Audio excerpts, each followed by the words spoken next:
Hey guys, welcome back to our Real Love Scenario. Real Love Scenario. Shout out to all our real lovers out there. We are back another week in the happy place. Hello, hello. It is great out here in the DMV and Baltimore, where Rhonda resides. Yes, where the Rhonda resides. I was for the 4th of July weekend. I went to Houston to celebrate with one of my best friends. He has a big house out there, and the temperature had 3 digits.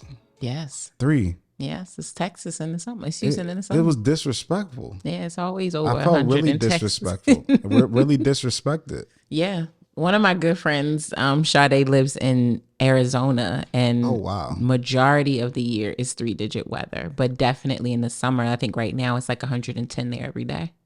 Yeah, it's just it's disrespectful. You get out that car and really feel disrespected. Yeah, it's just stuffy. Yeah. So stuffy. I think it's a little drier in Arizona, but I would be inside of water or inside of the house. Gotcha. It's no way I could really do that nonstop. Did you do anything fun that weekend, 4th of July? I did. Like, what did I do? I know on the 4th, we were supposed to have a pool day, but it rained on and off so much that eventually when we caught a gap in the space, we just like had crabs, hung out with some of my girls. What did I do before that though? I feel like I did. Very Maryland of you. Yes, very much so. I'm a crab girl. I could eat crabs probably 2 times a week, every week. Picking them? Picking them. Got you. But I mean, I've been doing that since I was like 8. Yeah. It's just like same. I can do them super fast. Like I can, like it's a thing. So yes. But I don't know. I did a few things. I think I went to dinner. Yeah, on Friday, but it got like rained out. So we were supposed to go to another. It was just a lot of rain. It's been a lot of rain here just recently. So yes. So I've had some good things, but things been getting in the way. Got you. As you guys know, I have to give the real love scenario weather report. So we covered that portion of the show. But shout out to everybody who came out. Rhonda and I did Wine and Slow Jams festival this past weekend. And thank you for all the real lovers that came out. We ran into a few. One was named was Jessica. Yes. I believe. Just said she was a fan of the show. Jessica and Ashley. Yes. Kia was there. Remember Kia? Yes. Yep. She was there too. So shout out to her. We met some new lovers. Oh, we also ran into Courtney. Hey, Courtney. Yeah. And then I think we met a new one, Terrence. He participated. He was great. Shout out to Justin. Like everybody, it was a cool vibe. It was a cool vibe. It was hot. Very hot. Very hot. The rain is not cooling things now. It's making things hotter. It was. It does make things hotter. But we had a good time, and it's always good to see Black folk gathering, just having a good time, listening to good music, so beautiful. looking so stunning, glowing, everything. Yes. Love the Black excellence. Yes, and as always, shout out to my friends. I love y'all deep, especially y'all that listen to the show for pulling up. LaRhonda, Maya, Lindsay, Dwayne. I love y'all. Appreciate y'all. Your tribe. Yes. Yeah, so that's our real lover shout out for all those people who came to Wine and Soul Jams. We appreciate you. We will be doing stuff, in the future. So just make sure you stay tuned to our pages. Ronnie Cakes at Isdre Smith and at Relationship Restored to see all the different stuff we're going to be doing in the future. But today we are here to talk about our real life love scenario and our real love scenario because there have been some things that has been thinging and happening in this world when it comes to relationships. Who God? What's our real life love scenario, Rhonda? Y'all probably know it, but we got to talk about it. We got to talk about it. We have to talk about it. We are going to talk about, what should we call it? Kiki Gate or Usher Gate? I'm going to call it Kiki Gate. I like it. And the theme song got to be, what's that, Drake? Kiki, do you love me? Are you riding? And let me do the dance. Oh, okay, sorry. Kiki Gate. So if you, for some reason, just have no clue what we're talking about, because I don't know where you're from, if you don't know, if you haven't heard about this story, but Kiki Palmer went to Usher's residency in Vegas. Yes. As we all know, that's been going on for a couple years. For sure. It brings out so many people, but definitely brings out the who's who. And during this concert, which appeared to be like a girls' night for her, she was with a bunch of her girlfriends. Usher does what he does. He comes out into the crowd when he's singing "There Goes My Baby." And he, walked up to her special table and she was so excited and they had a little moment. They danced together. He sang to her and Kiki was wearing a very sexy Givenchy sheer Givenchy. dress. Yes. With a little bodysuit under it, but the bodysuit was like kind of cut like a boy short. So it was out. Cheeks was out. And she, you know, when he hit that lyric, ooh, girl, look at you. She gave a look. She hit the move. She turned around. She said, period. And next thing you know, that video found itself viral, I guess online. And her man saw it, Mr. Darius. And he said, and I quote, "It's the outfit though. You a mom. ... You a mom. ... Yes." And then he went on to say, after people started kind of responding to him, like, "What you mean?" I think some people were confused because and some people like weren't even like thinking that it was something negative. They thought he was just like, I thought it was something positive at first. I'm not gonna lie. I thought he was saying like, "It's the outfit though. And you a mom and you look this good." That's really what I thought he was saying. But then he doubled down. Who got? Should I read the tweet? Read the tweet. Let me find the tweet. Let me get to it real quick because I don't want to mix Mr. Darius's words here, because we gonna break this down a little something. And I just want to I like facts. Yes. I don't like to not present something right if I'm gonna be talking about it. For sure. Who got? It's so many posts about them that I'm just trying to get to the original one with the tweet on it. Oh God, let me just go to here Google's. Jesus. The issue is just the doubling down portion of it. You know what I mean? Like I said, initially people didn't think that it was anything, bad or anything critical of Kiki or her behavior. But then he decided to say all right, here we go. My man Darius said, "We live in a generation where a man of the family doesn't want the wife and mother to his kids to showcase booty cheeks to please others, and he gets told how much of a hater he is. This is my family and my representation. I have standards and morals to what I believe. I rest my case." I had to slam it down because that's how I feel. That's like how when you feel like he finished did typing it. I think he did that. So let's start with the interaction. Yes. With Usher. What'd you think about it? I do think so. It's two things. First, what's his name? Is it Ryan Davis? Ryan Davis Comedy. Ryan yes. Davis Comedy. He had a breakdown which was like perfect. It's like reviewing the film. It was a perfect synopsis of it was what so actually good, happened. wasn't it? It was. So I do agree with him in the sense that Usher didn't move from the spot, and Kiki actually reached out to him. Correct. Like she reached out for a hug. She was the one who touched and did everything. He didn't move from where he was. Yes. So I would say, okay, Kiki initiated that whole physical interaction. However, not saying anything's wrong or right, but Kiki is a performer. So she understands spotlights on. This is a show. Like it would be a much better show if I interact and give them a little something. Like, and obviously it went viral and everything. And even when he dipped the mic to her, like she sounded great when she sung. Unlike somebody else that I'm going to leave them nameless that I saw that I was like, you not even trying. Jesus. Go ahead. I'm sorry.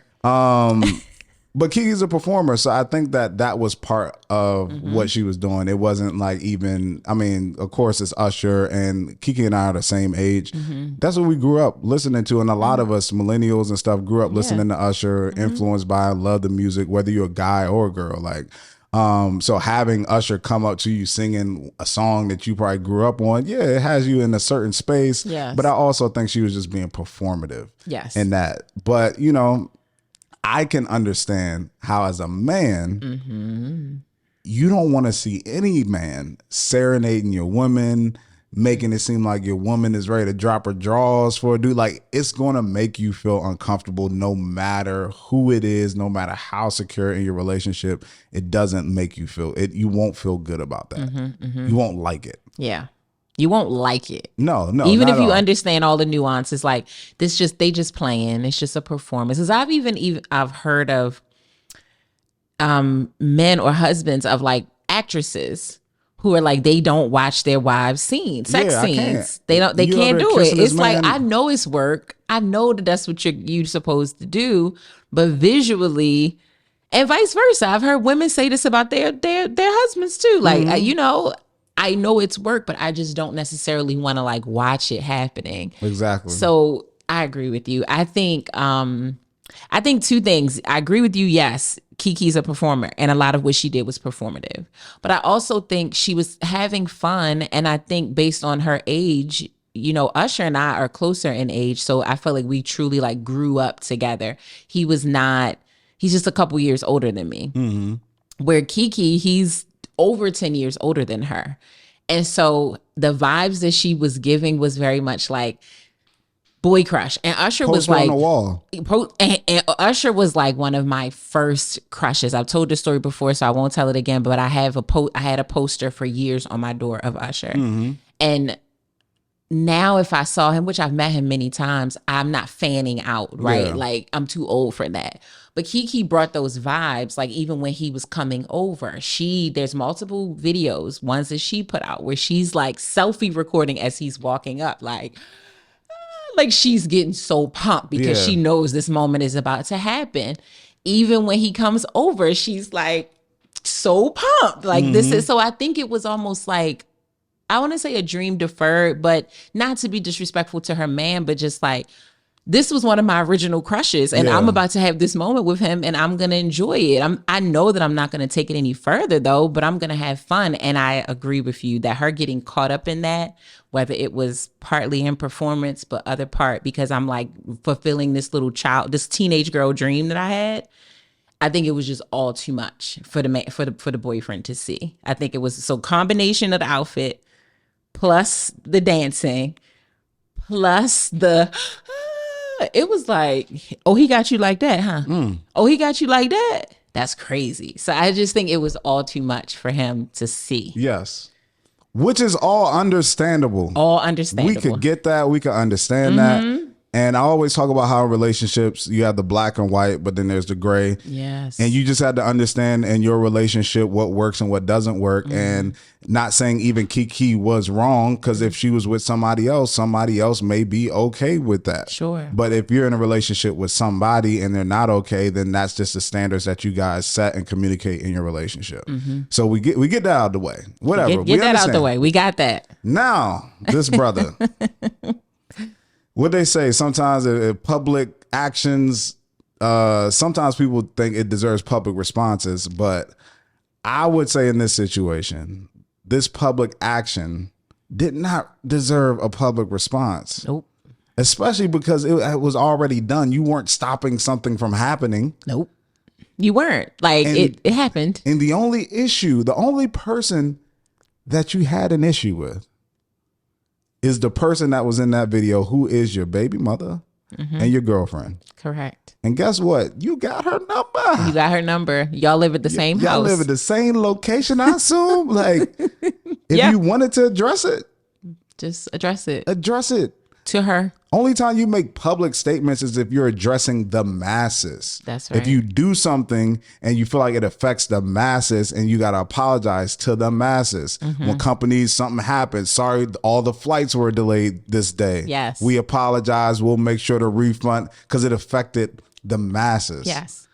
If it doesn't affect the masses and it only affects one person, why are you going to social media or any public forum to address one person? Because the issue is, and I'll throw it to you after this, is that you have the one point, which is, I don't like how you dressed or I don't like how you were interacting. And that's something that we can talk about. But when you embarrass me, that's a whole nother set of problems, which comes with more stuff, honestly. That's because I talked about earlier in this show about the Draymond Green punch and how that was private, but then when it became public, it became a bigger thing.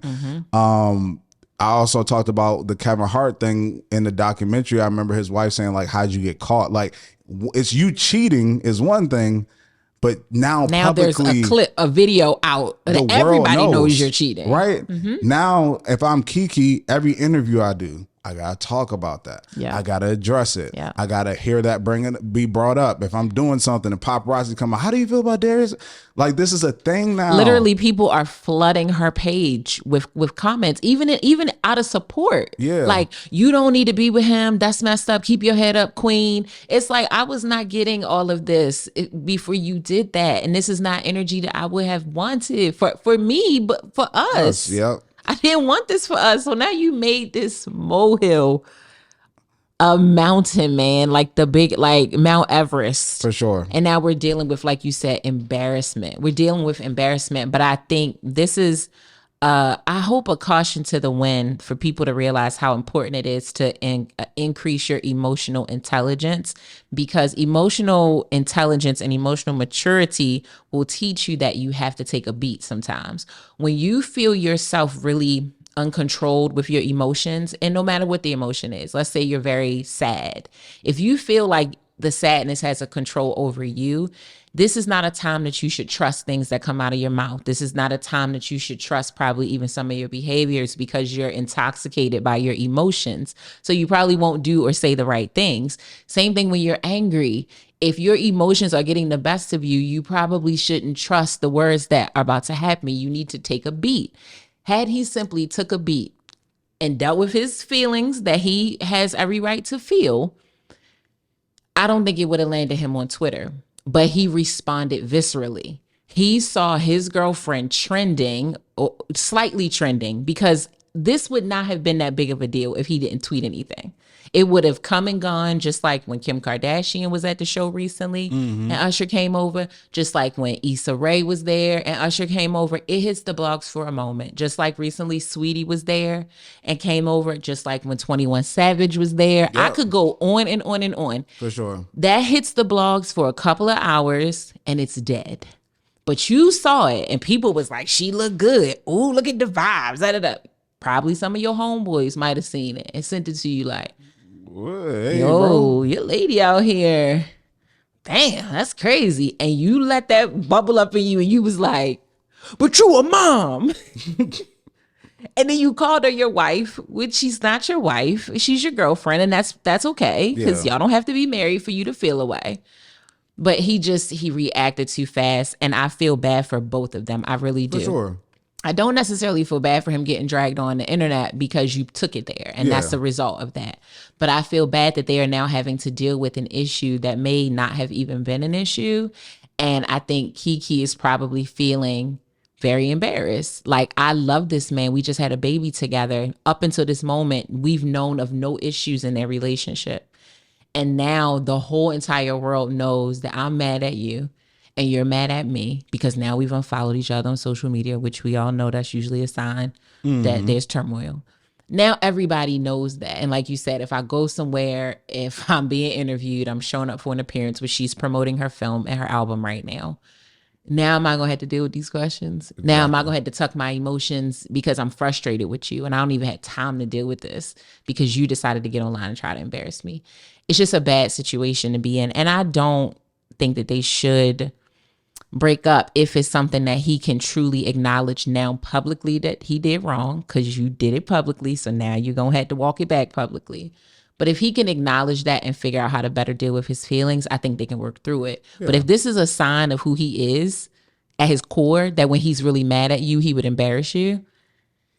Yeah, it's a lot deeper conversation. So, and like I said, like Rhonda said, there's a lot of takeaways in this. And I think what you said, and I'll put it in a different way, which I think is important, is that if you're emotional over something that has happened, then you probably have time, or you do have time to process those feelings. Like a lot of times we feel like we need to react immediately when most things we don't. Most things we don't. No. If you're emotional about something that has happened, then take some time, because it has happened. Yeah. Now, if you're emotional about something that's ongoing, then that might require immediate attention. Yeah. If somebody is saying something to my wife and being out of line while I'm there, you know what I mean? I'm emotional, but that's ongoing. So I need to act now to stop whatever from happening. But if I'm mad about something that has already taken place, me reacting right now isn't going to stop what has already taken place. No. And then, like I said, with the emotions, I'm not thinking straight. I'm not. Yeah. Like, I haven't registered it, like haven't digested the information yet to give the proper response. And I'm glad I even did that with an opportunity recently with a business thing. Like, I got the email and I was pissed and I started typing. And I was like doing all this stuff. But then after I took the day and the 2 days, I was just like, I'm not even going to send it. Like, I'm just going to wait, see how things play out, blah, blah, blah, and not send it, because I know if I sent this, although I'm right, although I have a right to feel how I feel, this will blow up the relationship because of how hard I'm coming in this joint. Yeah. So just taking the time, because it already happened, just take the time and think about it, and then you'll find yourself making better decisions, or you'll realize things ain't as deep as you was making it seem when you were initially in it. Yes. That you hit the nail on the head. I do got to ask one last question before we move on from this, which is kind of a separate but connected question. Do you think it is okay for your partner to have an opinion about what you wear? Yes. Okay, tell me why you feel that way. Y'all, if y'all watching, y'all seen Dre, the way that yes came out, like before I could get the whole yes. Yep. I mean, I think when you are married and you're in a relationship with somebody, you both are a representation of each other. And do you think this is only under the confines of marriage? No, even when you're just like, if you are publicly saying like, I'm with you, you with me, we're a representation of each other in every form. I remember a girl I was dating or I was talking to in college, and I was like, I like you, but you just drink and smoke too much, and I don't want that and how you be acting a part of me, or attached to me. And I remember the next summer after we started talking, we was at a party and she like threw up on the floor or something because she drunk too much, and I was like, I'm glad that it's not like, Jerry, you need to get your girl, you're not associated with me. I don't want to be associated with that. So I think when you're in a relationship, if you're claiming each other, like, you are a representation of that person. And I think that sometimes, within reason, that somebody can communicate how they would like the image of you all as a couple to be represented, and what makes that person feel comfortable. Yes. Even for my wife, like certain things, I was like, I don't feel comfortable with you wearing that, like, especially like, while you're with me or anything like that. And if she goes on girls trips, some of those things I'll be like, if you with your girls, whatever, you're out in Vegas, like, I don't care, which some people feel like is backwards. Yeah, a lot of people feel like it's the opposite. You can do that when I'm with you, but not when I'm not. Yeah. So for me, it's different. It's like, I don't want you wearing all that, because I can see it, and then it's like, then I see the reactions, and then I don't want to be around. But if you just out of sight, out of mind, for me, it's like, if you can't see it, it's okay. Yeah, but it's still, even if you're with your girls and not with me, there is a limit to like how you should carry yourself. Like, I feel like when you are single and when you are in a relationship, you should carry yourself different. Like the way that you approach situations, the way that you interact with men, the way that you dress, like, it should be a little bit different when you're in a relationship versus when you're not. I agree. So yeah, I think that a person should be able to communicate how they feel about it. Yes. And I think that the person that's in a relationship and is receiving that feedback should take that into consideration, because unless they ask you to dress turtleneck, dress to the ankles, type of thing, then I feel like it's, it's most of the time reasonable. Like, it's a reasonable ask. Yes, I agree with you. I found so much controversy about that online, and it came up through this Kiki Palmer situation. And I'm like, I just think sometimes we are always so at odds with each other. Like, we make every single thing an argument or a debate. And we also argue from places of extremity. Like, for sure. If a man is telling you that he doesn't like something that you have on, he's controlling and abusive, and you should leave him. And it's like, if he is coming at you with the energy of, take that off, you my girl, you can't wear stuff like that. Yes, you're right. Then he is controlling and he is abusive. But if he's coming to you and saying, babe, that outfit that you have on is, you look good, but it makes me uncomfortable. I feel like it's a little too revealing. Not because you're a mother, not because anything other than because I'm your man. It makes me slightly uncomfortable. Like, I feel like it's a little too provocative. Like you said, I feel like your partner should be able to say that to you and you take it into consideration, because their comfort should be important to you. If you're in a happy, healthy relationship. I saw a guy where he said, listen, my girl has told me before, he's like, I'm well endowed. Like, I'm not saying that to flex. I'm just well endowed. And certain pants that I wear, you can see it more. And it's been multiple times where we're about to go somewhere, I get dressed and she's like, I'm not comfortable with the pants. Like, it's really, I don't know if you can adjust, but if you cannot, it's too revealing. And he's like, and I changed because I don't want my woman to feel uncomfortable about something that's easy for me to change. It's clothes. Like I could just take it off. It's not that big of a deal. So I think it's a conversation. And I think if it starts to become too much, if it starts to become every single thing you put on, every single time you go out with your girls, this comes up. You pay attention to how often it's coming up. But to say that if your man or your woman feels uncomfortable about what you wear, they're policing you. That is not always the case. We in a relationship, y'all. We should be able to talk about the things that we do to make each other feel uncomfortable. And then also, even when it comes to comfort level is one part of that, but also the other part of that is I'm not dressing. I want to dress for myself to look good and feel good, but also the number one person that I want to feel good about how I look is my person. Yeah. So it's like, if you tell me you feel like I look better when I wear X, Y, and Z, it's even if it's not about a comfort thing. If you tell me you feel like I look better in this, then I would start to trend towards doing things that you feel like you find me more attractive in. Yes. And it's like, if that's the case, then it's like that should be one of the biggest drivers of, I think, when you're in a relationship, how people shift what they wear and how they dress and how they wear their hair. They ask their person, like,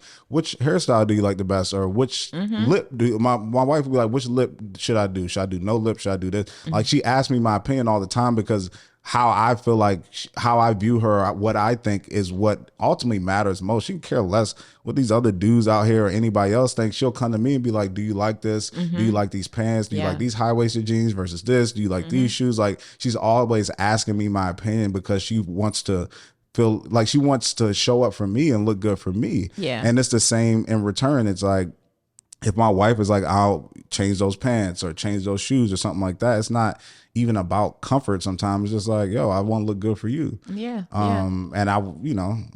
Yeah. But it's such a telltale sign about how adversarial people have become in dating and in the dating space. It's like we are on two different planets sometimes, just deciding to clash instead of seeing it as like, damn, my baby just want me to look nice for him. It's not always this, he's trying to control me, she's a maniac. It's like, God, y'all, why are we like this now? Well, I don't know. It's just like people want to be in this space to where they're in relationships but not in relationships. You know what I mean? It's like, I have all my individuality and do everything I want to do anytime I want to do it, but I'm still in a relationship with a person. And it's like, that's not what a relationship is. Like, and that's the most challenging part of a relationship, is being with somebody that you like. I always tell people that it's like one of the only relationships in your life to where you love somebody completely and wholeheartedly with everything that you have, but you got to compromise with them. Like with your parents, your mom loved you, you loved your mom, but most of your life, whatever your mom said went. There wasn't any debate. Right. When it come to you and your child, you love them, they love you, but whatever you say goes. That's what happens. Ain't nothing that they can really say outside of that. You the parent. Right. But when you're in a relationship and married, especially with somebody, this is somebody I love to death, would die for, but I can't tell them what to do. We got to find compromises. That's right. And just because I express something in a relationship that I would like my partner to change doesn't mean I'm trying to control them. I'm just expressing how I feel. And then they're going to express how they feel. And then we're going to find a compromise to where we both feel comfortable. That's it. Doing it. That's it. And then what you'll start to, and I ultimately feel like it's better for you because you start to realize that a lot of things that you cared about aren't that deep. It like forces you to really think, how much do I care about certain things? Like, how important is this to me? Yeah. Or even makes you think, why do I even want to do this? So even when it comes like the dress thing, like I asked Bree, like when it comes to certain things, like, can you please like wear nipple covers or something like that? Because them joints is like poking out and I just don't feel comfortable being out. And it's like, for all her life when she was single, she probably did that. Yeah. But then she had to think like, okay, you know, I don't really want to, but if he mentioned it, it bothers him. And then like, why do I like, is it that big of a deal that I wear them? And then sometimes she'll tell me like, oh, like the way that it is, like you could see the circle or see the cover. And so she's expressing to me like how she, and then we figure out a compromise to where we both feel okay with like, all right, this is how things are. And that's the beauty of relationships. That's what makes it so like fun and so interesting is that It's a process learning of like process. learning and Yes. working through things, and that ultimately is what builds the bond. That's like the thing that makes you guys stronger. Yeah. And feel like we done gone through so many things together, we done figured so many things out. That's why a lot of people be like, man, after that first one, like I gotta do this again with somebody else if this don't work out. Like I ain't trying to do I like ain't trying to learning do all of the that. intricacies and the compromises that we made. So yeah, it's just a lot of people they don't want to work in a relationship. Yeah. They just want to do anything they want, how they want it. But And if you like that, because it's some men that don't care about stuff like that. Yeah. Like you look at Ice-T and Coco. He's very much okay with his wife dressing very provocative. He loves it. And it's not just her. If you old enough to remember his first really big relationship, it was Darlene, a very, very sexy model who he put on the cover of an album in a G-string, basically. So that's not a thing for him. That's still his wife. He still loves her. He still respects her, and they've been together for a long time. But he don't care if her nipple's showing. He doesn't care if her butt cheeks hang out at the bottom of her dress or her shorts. So if you are a woman who wants to dress like that and your man is fully comfortable with it, then that's the man you should date. Also, sir, Mr. Man, if that's what you like, you want a woman that's a bit more conservative or buttoned up, or she's not as sexy, then date that person. Date that person. Don't date the sexy, provocative girl and then make her try to clean her up. Yeah. And when I say clean her up, I mean change how she dresses. You can communicate it, but ultimately, like you said, we're not kids. So all we can do is have conversations about it and try to learn with each other and support how we feel about our differences. So I wish them all the best. I do. I think it's. You think they're going to break up? No, I mean, it depends. Because for him to get to that point to where he did that and doubled down, I don't know if he is going to come to her. Like, there has to be an apology. And I don't know if he will offer that up because maybe he feels he's right. He said, I rest my case. And we've been there, right? We've all been at situations in relationships throughout our lives to where we like a gun ho, this the hill we dying on. I'm not wrong. This is what it is type of thing. And it never normally ends great. But yeah, I just think that this is a lesson for everybody that's like, yo, whether celebrity or not, like everybody goes through these issues and problems and stuff like that. Like this is a normal relationship problem. Absolutely. Like a very normal relationship That's problem. the thing that why I said like I feel like they could get over it because I'm like, yo, this is a normal problem. Now it's cause Kiki is a celebrity and stuff, like that's why this got blown up. Yep. But this conversation, what they be like, this is normal. Like absolutely. Everybody that had this debate I have before. experienced this. On both sides, like several people that I know, yes, this is a very normal situation. It's not that crazy.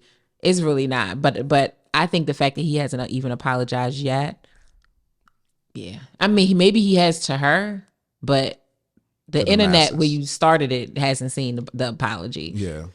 So I don't know. Kiki, we love you. We love you too, Mr. Sir. Come on the show. Please come on the show. Please. When we send the email, come on, please. We love you. All right, let's get into our real love scenario. All right. We hear from Anonymous, and she says, "Hi, y'all. I'm addicted to the show." We love that. It's a great addiction. I can relate to so many different scenarios, and I cherish the honest advice y'all offer. So here's my scenario. I had a very off and on relationship for the last 3 years. It wasn't healthy, and I knew that I didn't want to spend the rest of my life like this. We broke up more times than I can count, but he always knew the exact things to say to get me back. And deep down, I knew that I still had a major attachment to him, as well as low self-worth, if I'm being totally honest. The more I went to therapy, the more I realized that our relationship was abusive. He did a lot of things that I tried to forgive and move forward from, but I had to realize that forgiving someone doesn't mean that I also have to let them back into my life. So I've decided to stick to zero contact for good this time, and I'm much happier without the stress of the relationship. But I came across something that hints that he has now gotten with someone that he gaslit me into thinking they were just friends when we were together. I didn't believe it, but I didn't have hard evidence. It's really bothering me. He didn't cross my mind at all for some time, but now learning of this, I'm now finding myself constantly thinking about him, checking his socials again, contemplating unblocking him, and I'm so triggered all over again. I want to know, why do I still care so much? And do you have any tips on how to continue to move forward? I know that I do not want to go back, but why won't the thoughts and feelings stop? Thanks, Anonymous. Thank you for writing them. Yes. And I'm glad we're your addiction. It's a healthy addiction. Yes, it's a good one. It's a good one to have. Where do you want to start, Rhonda? What jumped out to me when I was reading this is where she talked about how she kept going back into this cycle with him, even though she knew the relationship was not healthy. Mm-hmm. And she said that a big part of that was because of her low self-worth. And so I wanted to maybe explore that a bit, like what is self-worth and like how do you develop it? How do you make it strong? And kind of the downsides of not having good self-worth, which is obviously sometimes finding yourself in really unhealthy romantic relationships. Yeah. So if you listen to the show, which like Anonymous does, yes, there was an episode where I broke down value and I used like self-worth and self-value, and I used the real estate example of like being $1 million mansion, but you've written yourself out like I don't know, affordable housing, low efficiency joint, like $200 a month. And I feel like that's basically what self-worth is like, how do you value yourself? And then that in return shows, or shows like what people would be, or who is worth talking to you or being with you. Yeah, how you value yourself and how you show up.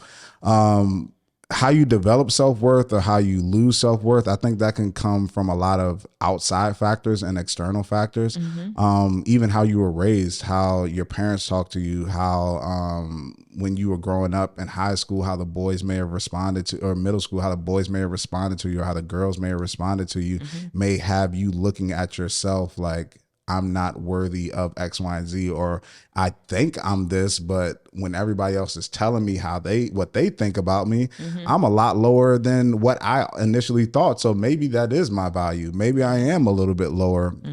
Maybe I am not deserving of somebody of this magnitude, or somebody of this level of success, or somebody who looks this way.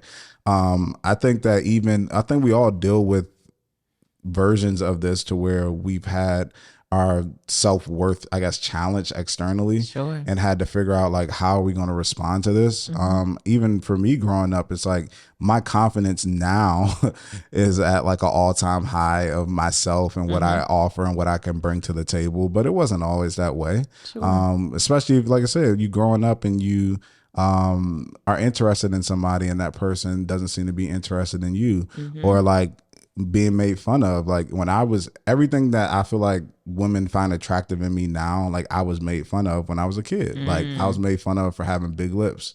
I was made fun of for being dark skinned. Like all these different things I was made fun of. So it made me think like they were bad things. They were bad traits, or like, dang, what if it was like this, or, oh, you're short or something like that. So all these things, I'm just like, okay, like maybe this really lowers my value and what I'm able to get in a partner, or how people view me. So you start believing that. And I read a book one time that says like, when people start telling you things about yourself, whether good or bad, you start believing it. So if somebody comes to you and they like, yo, Rhonda is just like the most disciplined person I know, blah, blah, blah, blah. She's so kind. If you keep hearing people say that about you, you'll start to do those things because people are telling you like, that's who you are. That's who they perceive you to be. Yeah. So you'll start to even try to continue to keep up that image or that view of yourself, because people are telling you that. And I think it can happen the opposite way too. Like if people start telling you, you don't look like this, you're overweight, you are too short, you're this, you're that, you start believing them. You do. And thinking that's actually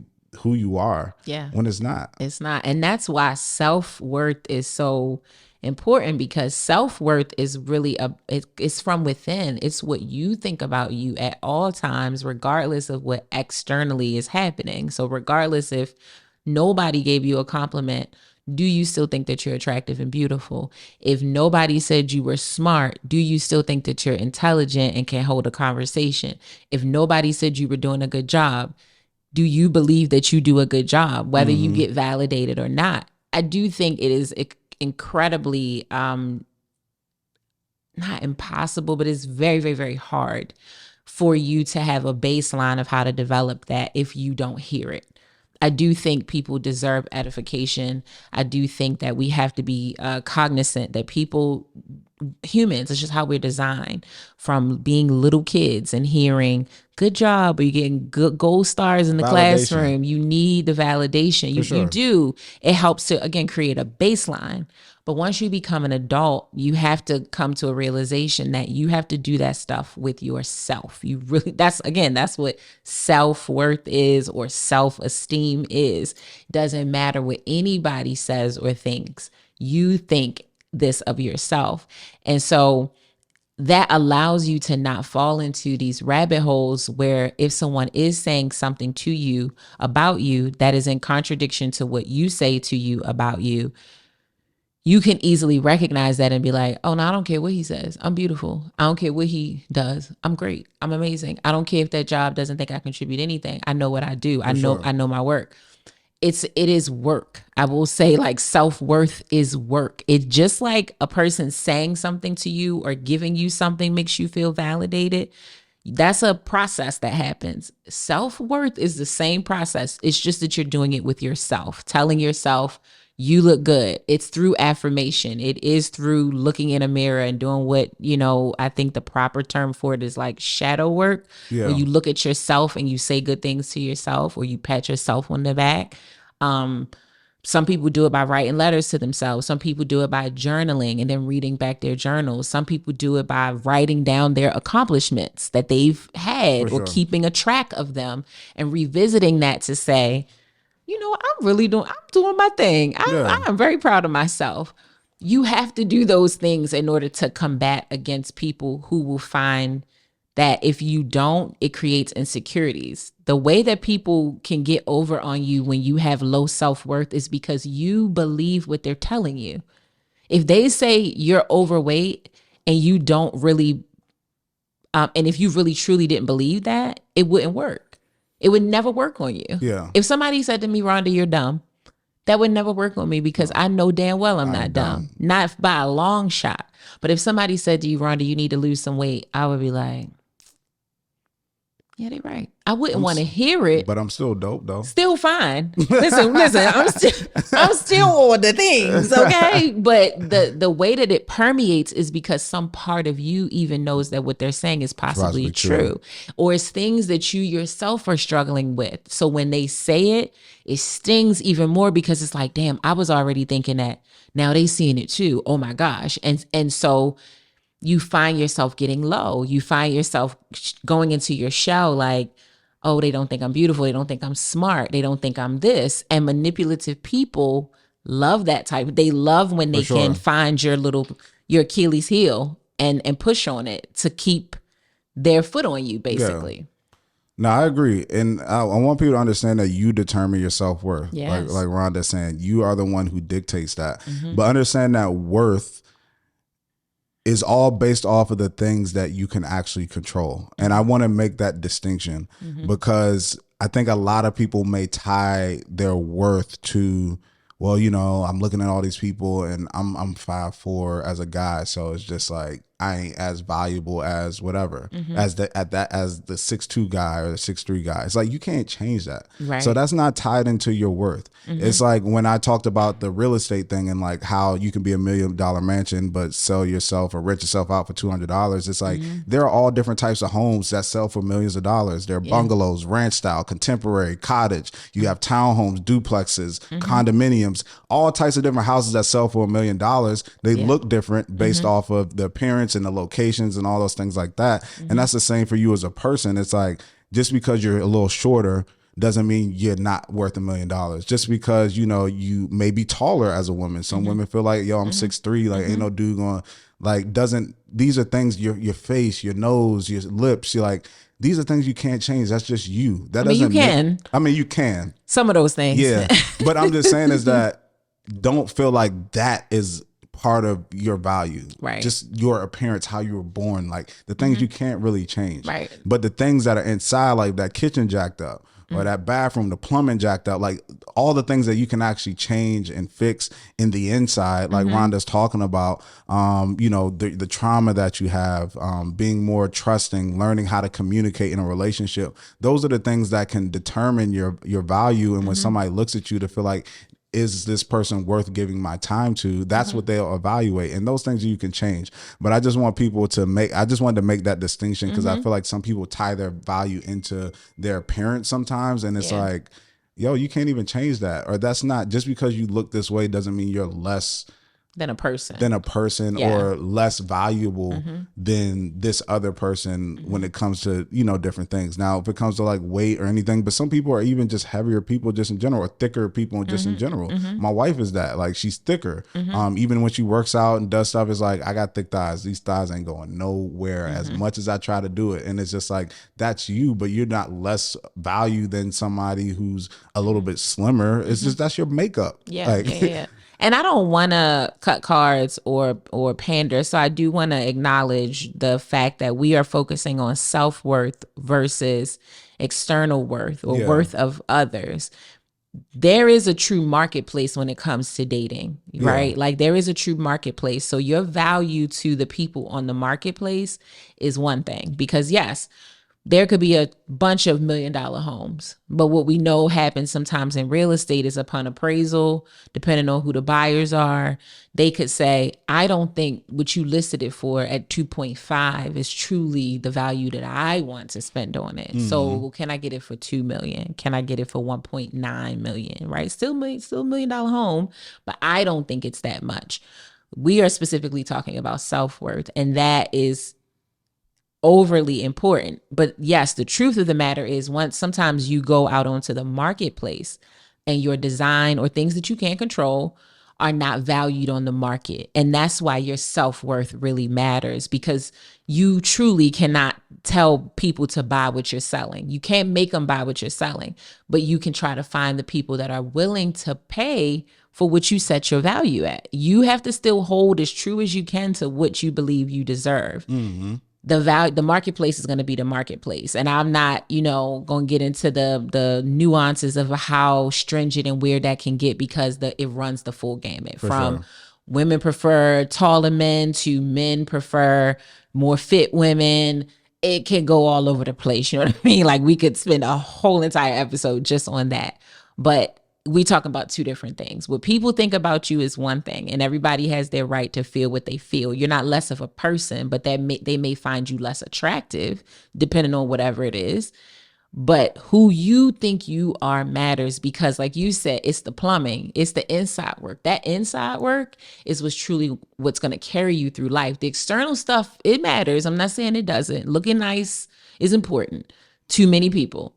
But if you don't have your emotions in check, if you're not being a good person, if you don't have reasonable solution-based like skills, like you don't know how to resolve problems, those are the things that when you're in relationship with people, no matter how good you look, no matter how nice your body is, no matter how tall you are, if you can't figure out how to manage a relationship, your looks is not really gonna, even women. Yeah, I know plenty of women, beautiful. Fine. And some man somewhere is like a mess. What is happening? Like we can't even have a conversation because it's nothing going on up here. You're just attractive, which is nice. Yeah. But now what? But what you're saying is so important, because that self-worth raises the outside worth and the market value, like the market worth. Because it's like anybody, if you value something to be higher, you take better care of it.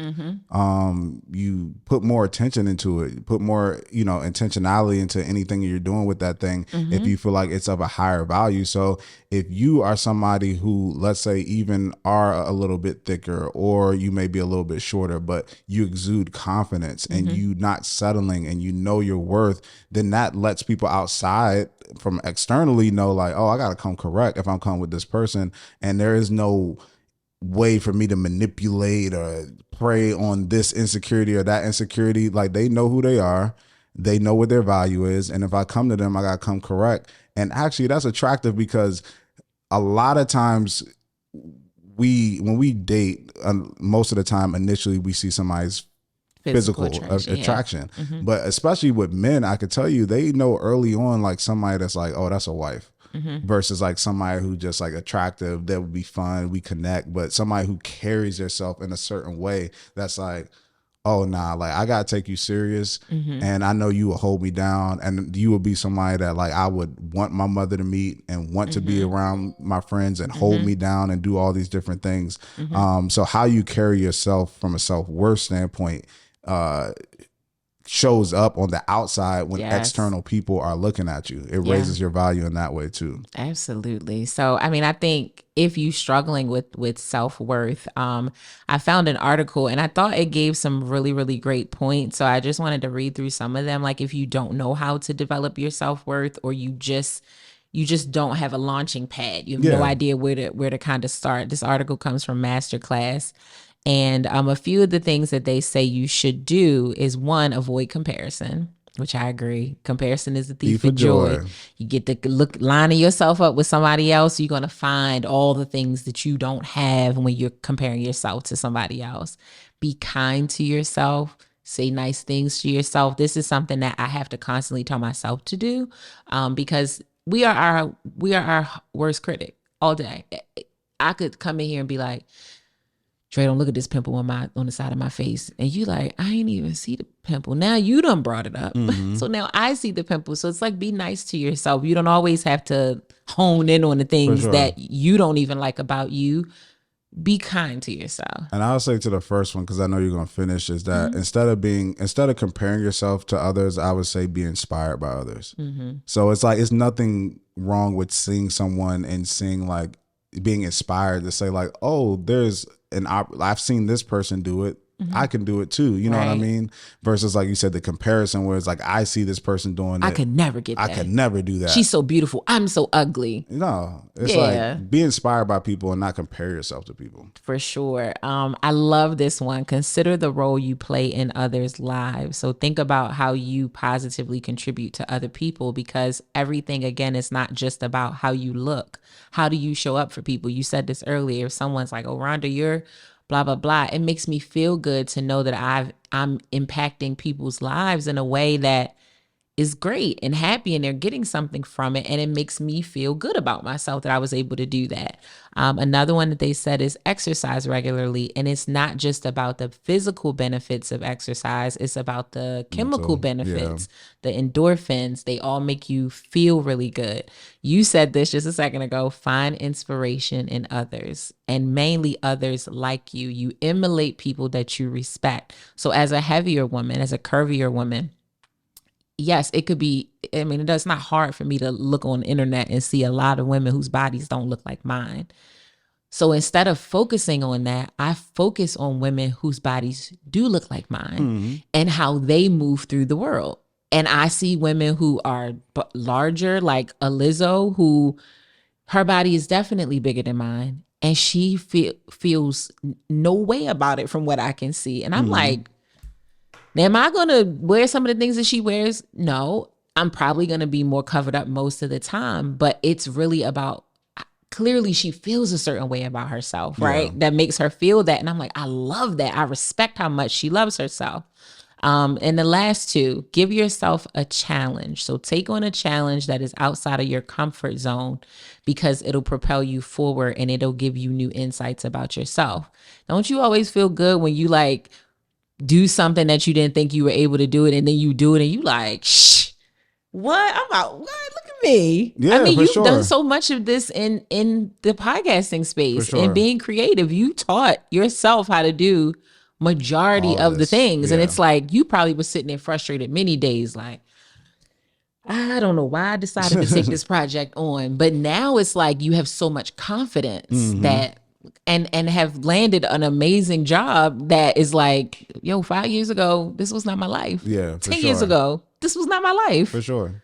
The last thing is keep a journal, which is what I talked about earlier, where you write down things that's happening in your life so you can see your progress. You go back and you read it and you're like, wow, I was really struggling this time last year, but look at me now, you know? So it's really locking in on things that make you feel good about you so that you know that you're a good person. Got you. You know that you're a good person. From your personal experience, do you have anything to add to that list?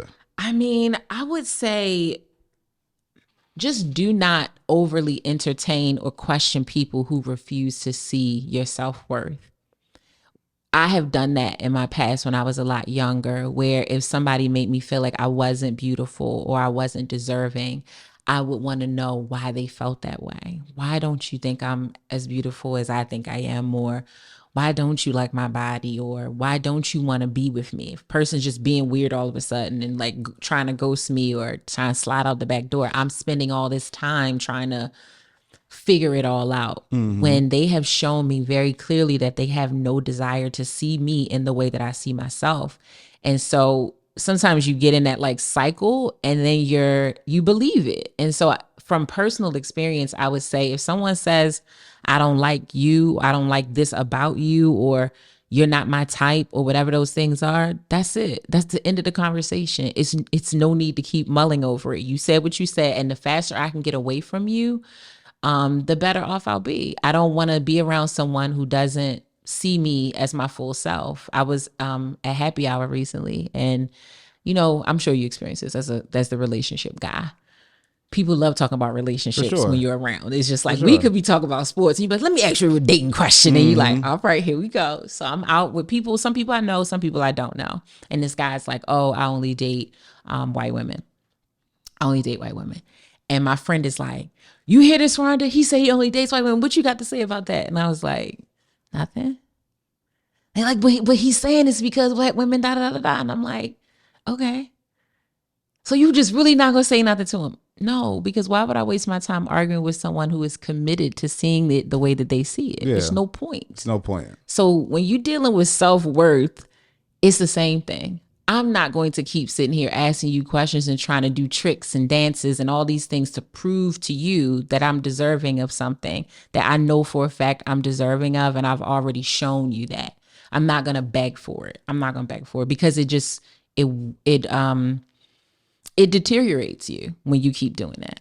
You do. It minimizes you, makes you feel small. So yeah, that's my personal experience with it. Just don't waste your time. I would say my one thing would be, don't be scared to hold yourself at a high value, because I feel like sometimes you're fearful of what standard that sets, and like, am I actually at this level? And if I do hold myself to this standard and have this confidence, like, would people still want to be with me, be attracted to me? Like, if I'm saying, nah, I'm not doing that because the way I value myself, that just doesn't align with who I am. Like, will people still like me if I do those things and say like I feel like I'm worth more than that? And you'll be surprised when you hold your value that high that people will. Yeah, the right person will bite Absolutely. And still entertain you if you hold yourself to that level, and that's ultimately the person that you want to be with, anyways. Yeah. So don't be fearful of holding yourself to a higher value based off of you feel like nobody's going to entertain you if you keep yourself at a certain level. Yeah, and what we learned from Dr. Chris Marsh, who I interviewed at the Gathering Spot, is that being by yourself is not a punishment. It's not a punishment. It is a place in life. It's a station, especially if ultimately you do want partnership. But it's not a bad thing to be single. It's not a bad thing to not have a partner. I understand it doesn't always feel good if that's really what you want. But if you can't enjoy yourself by yourself, why would you think somebody else would enjoy you?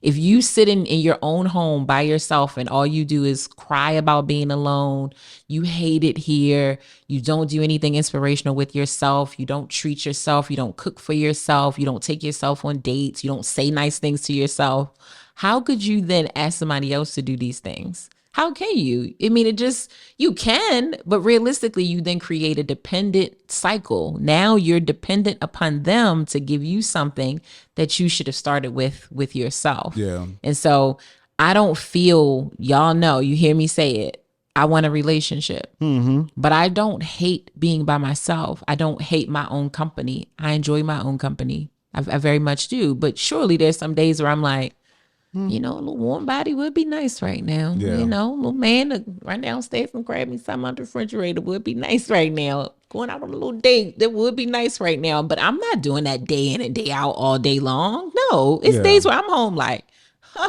nobody. Ain't nobody even in here. I can kick my feet up. I could do what I want. Yeah, so it's not a punishment to be alone. Use that time to better yourself and to feel better about yourself. And I love it that she worked through that. It seems like she, as in the person who wrote into the show, that she got to that place, but it took her going to therapy to get there. That talking to a therapist really helped her realize that like your self-worth is low and you need to really work on that because you should feel better about you. You should not feel like you're the sum of what happened in your previous relationship. So do you think that therapy is an important step in trying to determine your self-worth or something that you should try to do if you struggle with that? Yeah, I think therapy is an aid.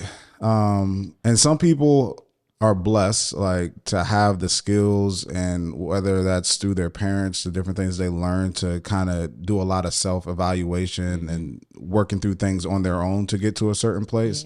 Like for instance, for myself, I haven't done a lot of therapy, not saying that I'm against it or anything, but a lot of things I've been able to kind of work through on my own. And then my parents are marriage counselors as well. So they're people I trust and I can talk through things. But if you're at a position of where what I see a lot of people who go to therapy is like, they feel like they're at a crossroads. Like they're feeling a certain way, but they don't know how to fix it, escape it, get through it. And it's like, I need help. Like, I don't understand how to repair my self-worth. I don't understand how to repair this past trauma or get through this past trauma. And that's where I feel like therapy can really help. And I think for Bree, I really saw the biggest shift in our relationship when she started doing individual therapy and working through the different things that she was trying to work through. But I think that there's a certain posture, a certain way that you have to go into therapy, a certain mindset of being open and honest and transparent with yourself and also with your therapist in order to receive all the things that you're going to get within those sessions. Because some people do therapy and it's more to validate versus to improve. It's like, I want you to validate my feelings and tell me that I was right for being angry, or tell me that I was right for not liking that man or that person doing what they were doing, or tell me that I'm right for being angry versus being like, I'm angry, but I don't want to be angry. Right. Like, I don't like being angry. I don't like being upset. I value myself at a lower level, but I don't want to do that. And I'm just trying to figure out like why? Like, help me, please get past it. It's the mindset that you have to go into therapy with. That's like, I'm ready to receive and listen and be better and put the things to practice. You are just, it's music to my ears. It's so true. You ever had a friend or somebody around you that said they were in therapy, but you're looking at them like, with who? Donald Duck? They in therapy. Like, who's your therapist? They in therapy trying to get validated. That's all. Or you just in therapy wasting that doctor's time, not telling the whole story, not being fully honest, not being transparent, and like you said, not going in there with the purpose of improvement. And the only way you can improve is to know what you contributed to a situation. Sometimes your contribution, sometimes your contribution was just sitting too long. You may not have, I love the whole, this person did all of this stuff to me. This person did all this stuff to me. And you might be right. They probably did do all of those things to you. Let me just take the probably out. They did do all of those things to you. But what did you do about it? When they did it the first time, what did you do about it? When they did it the second time, what did you do about it? For sure. How did you respond to it? What were the consequences of these bad actions that kept happening to you? And if all your answers is, or I just forgave it, or I was understanding, or I got a little mad and we didn't speak for a couple hours, but then you slid on past it. Well, that was wrong. So they were wrong for doing it to you, but you were wrong for accepting it. For sure. And that's something that you have to sometimes come to terms with. Again, raising both hands. I've had to be there. Like, I'm going in therapy like, he doing this and that, and he hurt me, I don't understand. And the therapist is like, okay, well, let me ask you some questions. Who was the first man that did something really bad to you? Your oldest memory of that? And it's like, Oh, probably my dad. That's probably my oldest memory of it. And then maybe like a brother, my first little boyfriend or something. And what did you do? Oh, I just cried and, to beg my mom. And the longer you go down this little merry-go-round with your therapist with the questions, because that's really mostly how therapy goes, you realize that you have a pattern of not dealing with people who treat you badly the right way. You just lay down and take it. And so it's like, now, is that person wrong for doing what they did? Again, yes, but they not in the therapy session. You are. We are here to figure out what you need to do so that you stop staying with people like this.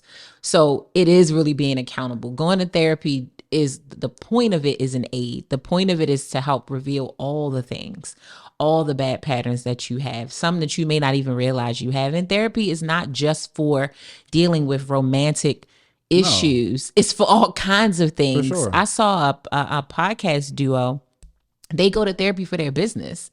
They go to therapy in order to make sure that they know how to properly communicate with each other, because like they are not signed to a network. They are in a financial relationship. Yeah. And it's like we ran into some little moments. So now we go to therapy to help ensure that we're communicating really well, because we're doing $1 million deals and we think this is an important part of our relationship.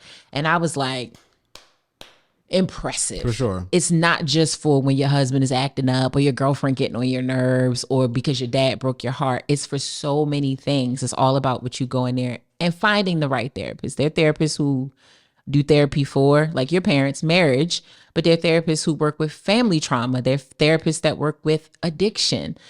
Find the right situations for you and go in there and be vulnerable so that you can get the best out of the situation. No, I completely agree. And one of the biggest themes of what you were saying, which is a old lesson, but it's just, I see a lot of people fail in therapy because they don't want to go through the process of therapy. And it's like, we as people, sometimes we're so like in this microwave society that whenever we're going through something, we want the solution immediately. Yes. And there are times to where there are ways that you can get solutions immediately. But most of the time, if you want a long lasting thing, something that's ultimately going to be best for you and your future, there is a process that comes with that. And you have to be okay with enjoying the process and going through the process, even if you may not understand in the beginning what that process is or how it would contribute to the overall goal. Yes. If you are hiring a expert in their field to help you with something, trust their process. Yeah. And then at the end of the process, and once it's over, then you can evaluate if it was good or if it was not good. Yes. It's kind of like the Karate Kid, wax on, wax off. Like, why am I doing this? Like, why am I doing this? It's the process that I'm trying to show you. And I feel like in therapy, a lot of people get lost because it's like, no, I'm talking about this problem I'm having right now. Why am I talking about why we going all the way back here to do this, or why are we going all the way back here to do that? And it reminds me of the quote in the Bible where it's like, you know, you give a man a fish, he eat for a day. You teach a man to fish, eats for a lifetime. Yeah. It's like, you just want me to give you a fish and it might satisfy you for this moment and for this day. But if I walk you through this process of teaching you how to fish, then at the end of it, you'll be way better off, because what will happen? You ain't going to have to come back to me no more get your fish. That's right. You'll be able to get it yourself. So that's what therapy is. And like I said, people have to learn, enjoy, like everything is a process. A lot of things in life that we go through, it's a process. Yeah. And you got to learn to enjoy that and understand that, like, this grind is going to make me appreciate this more. And it's going to make this thing end up turning out better for me in the end. Yes. Yes. Oh my goodness. That takes me back to my first approaches into getting into therapy. And I wasn't as far off as I think some people are, but I definitely was not. I didn't realize how much would come out of therapy. Yeah. I just was going in there, like you said, single focus. Like I had this little meltdown. Tell me what it is and tell me how to fix it. And it was like, that is totally not how this works. Tell me the meltdown, and then I'm gonna ask you some questions, and then we're going to continue to work through that. And we only have an hour today, so you'll come back and we'll keep doing this. And yes, it's like, oh my, the discoveries. Some came through sadness and tears and all these different things. But at the end, I was so like, with my first therapist, I was just like, I learned so much about myself. I learned to pay attention to so many things that I wasn't paying attention to in my behaviors, but other people's behaviors around me. And I was like, man, it was better than I thought it was going to be. For sure, it was different, but it was better than I thought it was going to be. So I'm thankful that she got to have a lot of these realizations, especially because she was in such a merry-go-round of a bad relationship. But I think where it got tricky for her is that you don't recognize it just because you're over something. And I think this came up on the Amanda Seales episode, where like just because you're done with something doesn't necessarily mean that one, the something is done with you, or that you won't be triggered by the something anymore. You think because you've made a declaration of I'm finished with him, that if somebody brings him up, you wouldn't be triggered. Or if you see him, you wouldn't be triggered because you're done with him. And I think it's not wise to think that just because you're finished with a situation that it doesn't still hurt you, that you're not going to still think about it, that if you see a picture or a memory pops up, you won't feel a way. You won't feel like, damn, that could be I really hate him. Damn, I really, this really makes me mad that I wasted all my time on this person. Or, damn, I wish things would have worked out. You're going to have those feelings. I don't think it's anything wrong with having those feelings. Yeah, we're humans. We all have triggers. I mean, you can even listen to a song from 15 years ago, and when you hear it will make you think of a certain moment in your time. So if you don't think a picture or just something with that person could trigger you into something, you would that wouldn't be smart to think that wouldn't be a possibility. But I got a question for you. Okay. With this situation, do you feel like it's wrong, or would you see it as a red flag or some issue if the person that you were talking to in the past and your relationship ended, if they started dating or being with somebody that they called their friend during that time? No. Of the relationship. Would I think that it was wrong? Yeah. That they did that? Yeah. No. Okay. I wouldn't, because one, they could have certainly already been having a thing, right? That's very possible. But they could have also not been having a thing, and they're dating now because they friends and they've been around each other, and it's like, actually, I like you. Like, let's just see. Yeah. You know, I always see that when people be like, oh, this person that they told me wasn't something, and now when we broke up, they into something. And I'm like, that's very well possible. Like sometimes like you be around people and this person that you're with is the choice, right? But sometimes you may be around people, it's like, yeah, like I like that person, or I vibe with that person, I find that person attractive, but I would never go there because I'm in a relationship, and that's just the line that's being drawn. But now that I'm single, it's like, yeah, I may have wanted to explore this or wanted to see what it was like, and now I'm single and I have the opportunity to, so why not? So I don't feel like that's wrong, but I feel like that was her trigger, right? That was her trigger. And I also am curious to know how you know. How do you know that he's dating his friend who he said was just his homegirl when y'all were together, but now they're dating? How do you know that? Is it because you have mutual friends? Is it because somebody came and told you? Like, how did you find out about it? I mean, there are many possibilities, but the reason that I pose that question is because sometimes you have to get your village to support you when you're working through a breakup and the aftermath of a breakup. Sometimes your village is also their village. If you were together for a significant amount of time, sometimes you do have shared friends. You were together for 20 years. The fact that you may not have made a mutual friend at that time, come on, it's highly unlikely. But you have to tell your village how to help you through your process. And I've had to say, hey, I don't want to talk about this. I do not want to talk about him. You see him, that's cool. You talk to him, that's also cool. I don't need to know. You don't have to report back to me what this person is doing. You don't have to send me screenshots of this person out with their person.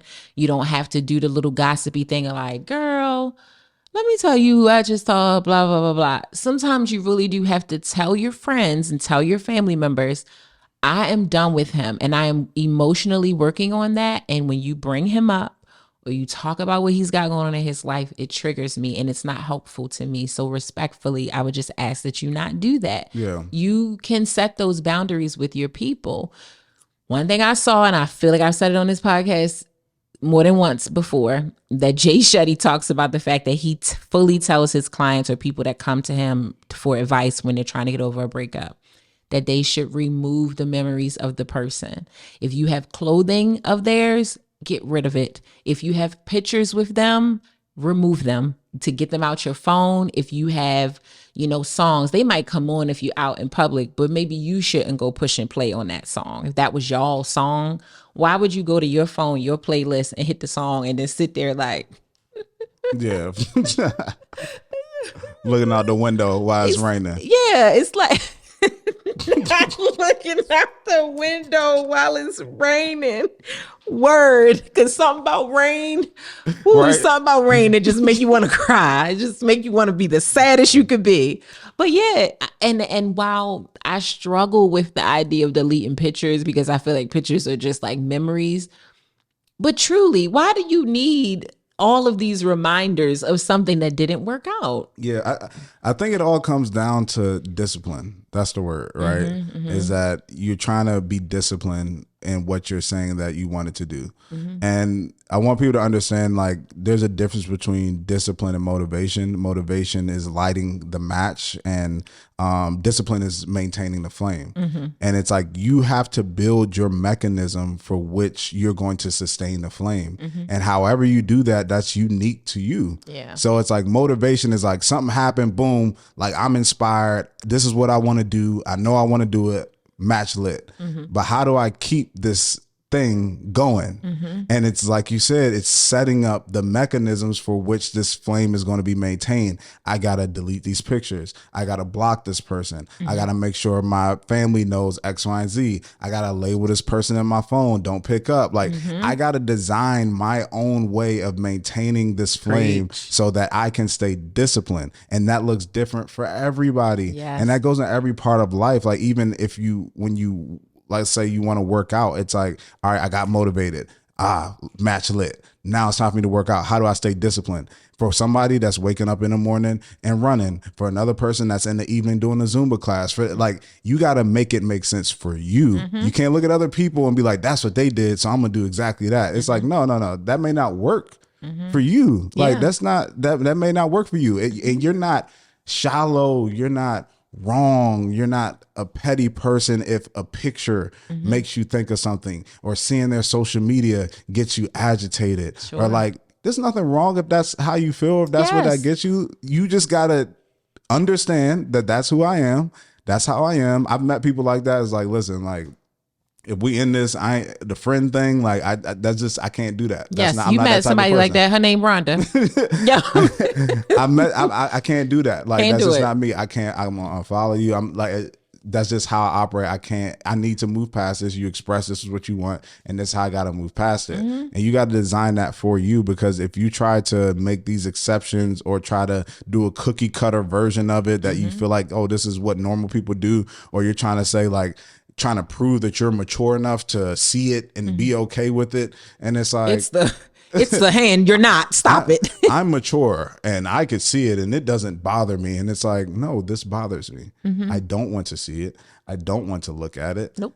And I'm okay with admitting that and putting myself in a position to where I don't have to deal with those things, or don't view those things, or don't have to see those things. You got to be okay with that. You really, really do. And some people, you have to be really honest with yourself when you are a glutton for punishment.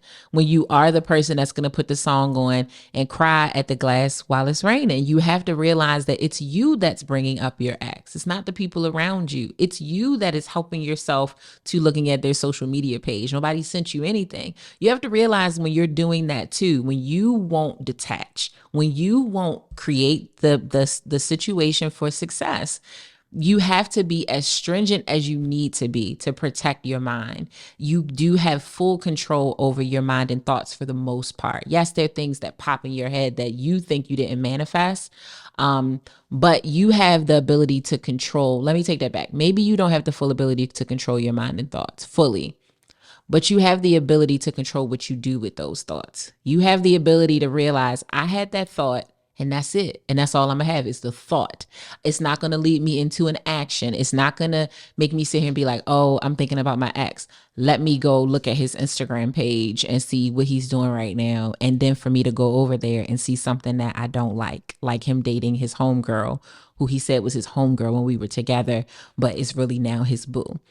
It's none of your business. That's your ex. Yep. That's your ex. And I say that in love, but in very, very tough love. Sometimes, and I got to come from the woman perspective because I'm a lady and I can speak to it from my own experience, but from many of the women that I know. A lot of the things that your ex is doing, really majority of the things that they're doing, if not all of them, it's none of your business. It's none of your business. If he started dating the person he called his sister while y'all were together, but is now his girlfriend, it's none of you. What are you going to do about it? What you going to do about it? You going to unblock him and be like, you told me that was your friend and now that's your girl. Who cares? Who cares? So what?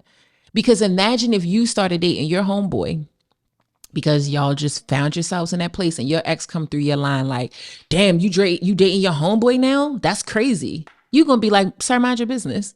I can date whoever I want to date because I'm not with you anymore. So the theme here is mind your business. You guys are done with each other. So be done with each other. Even if he gaslit you, are you looking for him to admit to you that that's what he did? Because again, that's being a glutton for punishment. Because what if you go to him and say that and he's like, okay, so yeah, I did say it was my homegirl, but I was really cheating on you. I was really sleeping with her the whole time. You understand how far that's going to undo all the work that you've done on yourself to get away from this person, to get away from your mind being controlled by it. So just mind your business. Okay, you found out he's dating a lady. What's it to you? Doesn't mean anything. It was a abusive, unhealthy, on and off relationship. And especially if you walked away. Let that be her problem. Let the unhealthy, toxic, abusive behaviors that you were experiencing, let it be her issue. Well, that's why we got to start making decisions for us. Like everything, the decision that you're making is for you. If you choose to forgive somebody, that's for you. If you choose to get closure, that's for you. And if you move on from somebody, that's for you. Like whatever somebody else does outside of that, who cares? Because I did it for me. Yes. Like I'm not doing it for anybody else. So like I said, in this situation, if the guy, you see him talking to somebody else or doing, you're like, okay. That's cool, because the reason I moved on was because I wasn't happy. That's right. And I am okay with doing it because I wasn't looking for that to prompt you to do this or prompt you to do that. I walked away because I felt like I wasn't getting what I wanted out of the relationship. So I am okay with moving on. That's it. And them moving on, or the speed in which they move on, and the people that they choose to move on with, none of your business. Even that, like, well, we broke up 3 months ago and he already dealing with somebody else. Okay, it's his business. You may not like it, but again, what you going to do about it? You can't control him. You can't control his decisions. So control yours, control your decisions, your decision making. That's it. Like, and so I hear you. I don't, like I said, Anonymous, I don't think it's anything wrong with you having the agitating feeling of learning something like that. Yeah. But the feelings aren't necessarily going to stop. This is a pretty fresh breakup for sure. So it's okay for you to have the feelings, but unblocking him, going to check his socials and all of those things are going to undo what sounds like really good work that you've done. And I just really don't want you to do that. So stay your course. And if it's people bringing you information, put those boundaries in place to say, I've created distance. I've been being really strong and sticking with my appointments. I have gotten busy with other things that I really want to do for myself. I've locked in on my health. I've locked in on a new business. Whatever it is, stay your course and let whatever that man is doing, let him do that in peace. So you can continue to do your process in peace. I would say, as an exercise, what I want you to do, take out a pen and paper. And with every feeling that you feel, try to write down why you feel that way. And then why you caring about it, what value it adds to your life currently. So it's like, if I feel a type of way that he's with this woman, okay, why do I feel that way? And then how does me feeling this way add value to my life? Because what you'll start to realize is once you start breaking down these things, you'll be like, even if I feel like it's not doing anything for me. For my life. It's not doing anything for my life. No. Like, so you say that you don't like, but why won't the thoughts and feelings stop? It's like, okay, let's start exploring those thoughts and feelings. Let's start breaking them down. Let's start getting all the feelings. Let's say anger. All right, I'm angry at him for doing this. Why am I angry? Because I felt like he was dating the girl or talking to the girl while we were still together, and all these things he told me he cared about me. I just feel disrespected. Okay, you have that feeling. Okay, now knowing that you have that feeling and that's the reason why, you knowing that, what value does that add to your life currently? It's like nothing. So it's not even worth exploring with him or thinking about or anything, because now that you got to the rabbit hole, went down everything of why you feel the way you feel, you start to realize like it doesn't actually even matter. Doesn't matter. With you or anything that you're doing in your life moving forward. Doesn't matter. No relevancy, doesn't help you. All it does is confirm that you made the right decision. Bingo. That's all it does, is just let you know like, oh, I did good. The value that it did add to my situation now is that I ain't dealing with this currently. That's right. That's it. So you'll start to see that as you check down. It's like, oh, all these things, I'm glad I don't have to deal with this. Yeah. Like your life shouldn't be, like your relationship shouldn't be a thing to where you're always constantly guessing or trying to figure out, or you're always super emotional, or you're in this emotional state to where you're just like, I don't know what to do. I don't know how to do it. I don't know when to do it. I don't know. Like that's not, if you are in that position in your relationship, you need to get out of that. Like that's not the position that you should be in. That's not the relationship. If you watching this on YouTube, you see me over here losing it because I just know too many people that just like you're forcing something to be okay when you day in and day out is not okay. Do y'all think that you're supposed to cry every day? Do you really think that you're supposed to be upset with your person 5 out of the 7 days of the week? Do you really think that you're not supposed to have a healthy sex life? Do you really think that somebody's supposed to cuss you out, call you out your name, disrespect you, lie to you, cheat on you? If you know that all these things are wrong, why do you keep doing that?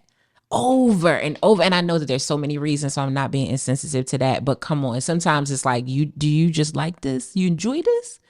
Because why you keep doing it? Like, stop. He's toxic according to you, abusive according to you.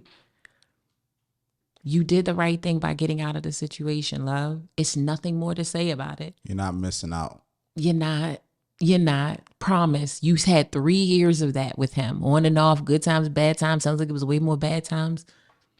You are free. You are on the opposite side of it. Continue to be on the opposite side of it. Don't walk backwards, because walking backwards, sometimes sliding backwards will have you way more messed up than you were in the first place. I lose my mind over it, so I'm sorry for all the antics, but it's really because it gets under my skin. Yeah. It gets so far under my skin.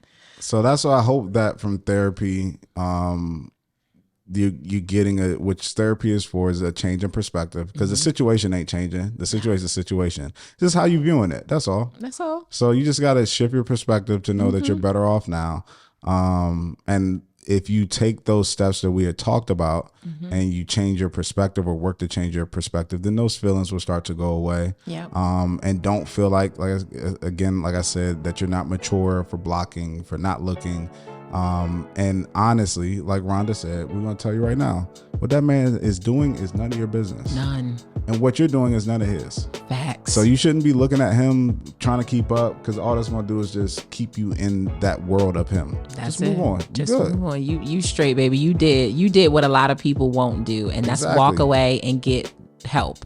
You did what a lot of people won't do. So thank you for writing in. I really hope this was helpful to you. Continue to work on your self-worth. I just love everything about what you're doing, but don't let that situation slide you back. But if you want to write in, you know where to find us, relationshiprestore.com. Click the contact. You can write into the show. Follow me on social media. I'm at Ronnie Cakes. At S. Dre Smith. And at Relationship Restored. Tell a friend to tell a friend to tell a friend. Please keep sharing. Please keep subscribing. And please keep leaving reviews. We appreciate y'all. Peace. See you next week.